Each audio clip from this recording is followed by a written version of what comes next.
I can assure you, you'll be amazed when you get those results. What if I tell you, you don't have to be lucky or genetically good just to get hunter eyes? You know, those eyes that give you that serious, trustworthy, and leadership-ready vibe.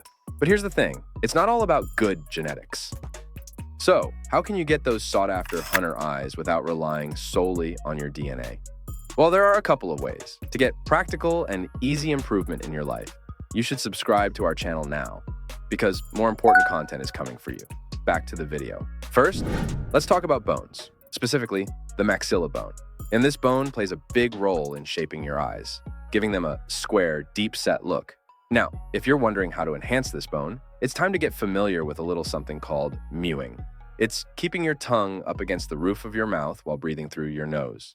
This technique puts pressure on the maxilla bone, encouraging it to grow forward and upward, ultimately giving you those coveted hunter eyes. But here's the catch. It's best to start mewing early, ideally before hitting the big 25, because as you age, changing your facial structure becomes trickier. And hey, a quick word of caution, bone smashing? Yeah, not a good idea. Seriously, just the name alone should set off alarm bells. It's risky business and could mess you up big time, so steer clear. Now, I'm showing you some exercises you have to do for 1 week. I can assure you, you'll be amazed when you get those results. You can practice watching this video and rewatch this part.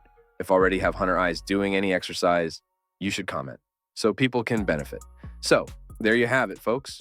No shortcuts, just good old patience and practice. Hope you found this info helpful, and be sure to check out our other cool videos too. Stay awesome, everyone.